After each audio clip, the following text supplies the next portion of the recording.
right, everybody. So my apologies. I guess it didn't occur to me the very last slide was all about attachment. And I could have waited for that little um, monologue for this slide. But a couple things that I do want to highlight, or I want to re-emphasize, that attachment is assessed upon a parent return, not upon a parent departure.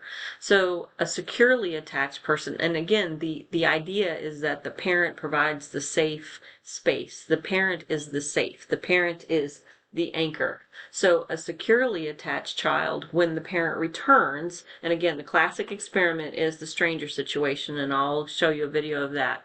But the key is that when the parent returns to the situation, will that calm the child? And when the child calms, that means the parent is the safe, secure space. There's a couple other categories in here. Like you have the ambivalent one. The ambivalent one maybe isn't too concerned about the stranger. The avoidant attachment one is the one that when the parents come back, they don't go to the parent, right? So they may avoid them, or in some cases, they may actually be angry at the parent for returning. And then the disorganized one is the one that does not the disorganized one is the one that this image over here is confusing me.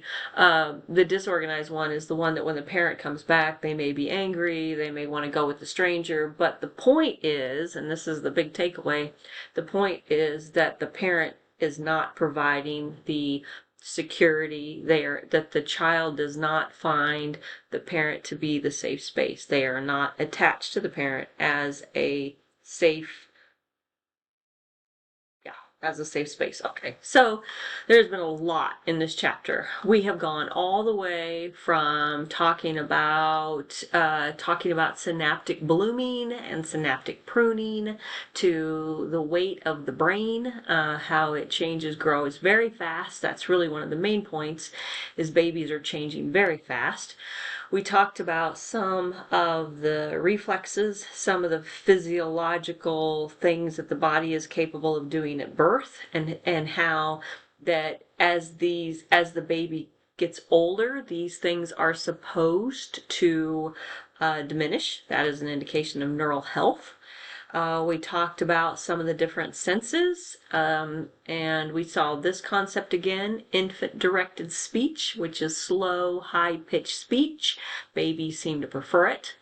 We talked about the importance of breastfeeding, specifically this right here, colostrum. This has got nutrient dense very early in the beginning.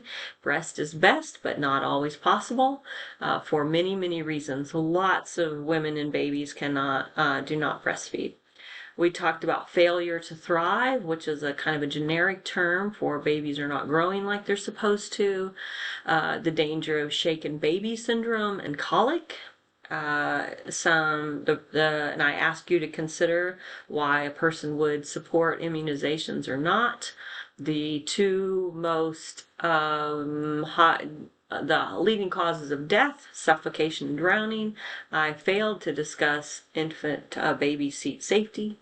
Then we moved on to cognitive development, which you'll remember is about how the brain develops. We went through some of the theories on brain development, specifically Piaget's sensory motor, which says we learn by seeing and touching. Object permanence, really important concept, will show up on a quiz, what we mean by object permanence. Some of the terms or some of the sequence about how we learn language acquisition, how it's a process. Talked about a couple different theories of language acquisition, pulled in the good old Chomsky in here. Then we moved on to some theories about learning, Pavlov's classical conditioning, operant conditioning, how we operate on the environment. All of those basically mean that we have learned to pair something that we are innately or born to respond to with something we are not. Then we talked again about some of behavioralism and some of the theories about how we learn. Social learning theory says we learn by observation. This is the classic Bobo test. A little bit about different kinds of memory. I think I spent some time discussing episodic memory, why babies don't have the ability to remember things, don't have the ability to have like episodic memories, maybe because they lack the cognitive understanding of time itself. And then we moved to social and emotional temperament, really important concept. Goodness of fit, how a baby's temperament, how that matches a parent's lifestyle, some of the elements of personality. Moved on to baby emotions, what the 6 emotions were, and social referencing, attachment, another really, really important concept in development because we will see the role of attachment throughout the rest of our lives. Uh, I mean, I'm still talking about attachment and the significance of attachment.